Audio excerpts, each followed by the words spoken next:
Congressman Tim Burchett of Tennessee, who joins us now from the airport as he, along with the rest of Congress, is headed out. I'm compelled to tell our viewers that you voted no on this. Is there an irony, sir, that you're doing this interview where Donald Trump didn't get his way from the airport? No, not really. Trump didn't get the his debt ceiling that he wanted. You know, it was in last night's bill. The irony of it all is, so the Democrats whipped against it. They talked against it on the floor, and not a single Democrat voted against it. That's the irony of this thing. You got, I mean, the bill is titled the American Relief Act. There was $5.7 billion in it for submarines, $100 million for the Coast Guard. Now, we just passed the NDAA last week with $6 or $7 billion. Excuse me, I think $9 billion in that bill. New money in a multi-billion-dollar bill for the military, but yet I felt compelled, and they've failed the last 8 audits.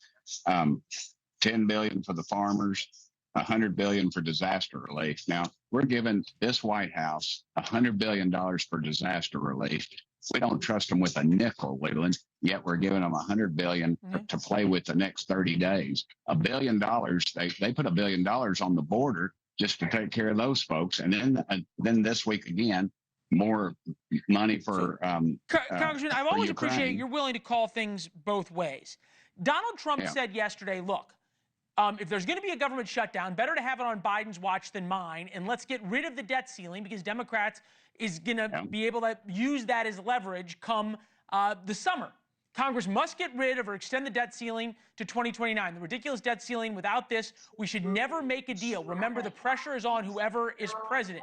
That was yesterday, and the Speaker of the House and Republicans, and by the way, Elon Musk as well, because he endorsed this deal, caved. Why was that, you think?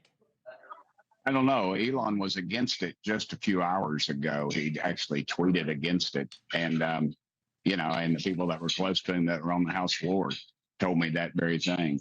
And so, but now he's for it. I'm not really sure. I don't know what goes on in those circles, oddly enough. But I do know the American public, we told them we were going to do separate bills. That was something I demanded. That's something Thomas Massey put forth as well.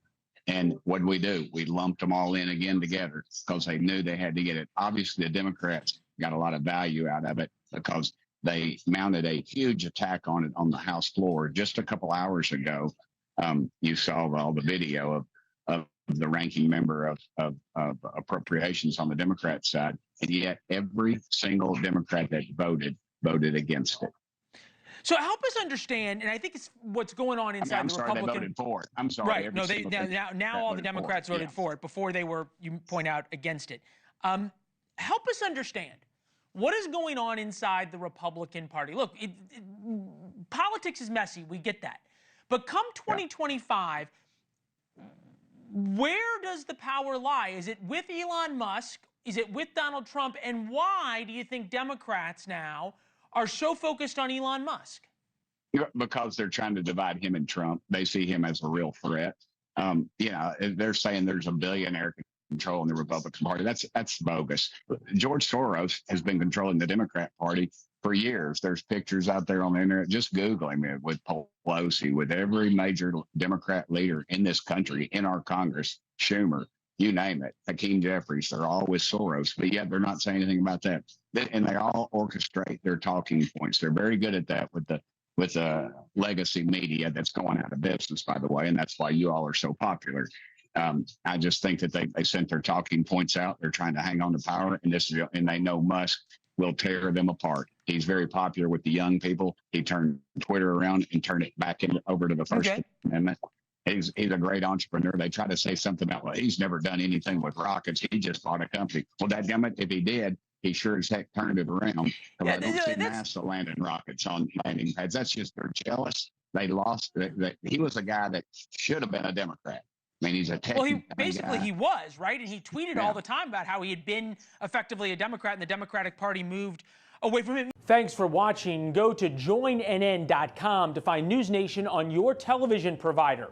And don't forget to click the red subscribe button below to get more of NewsNation's fact-driven, unbiased coverage.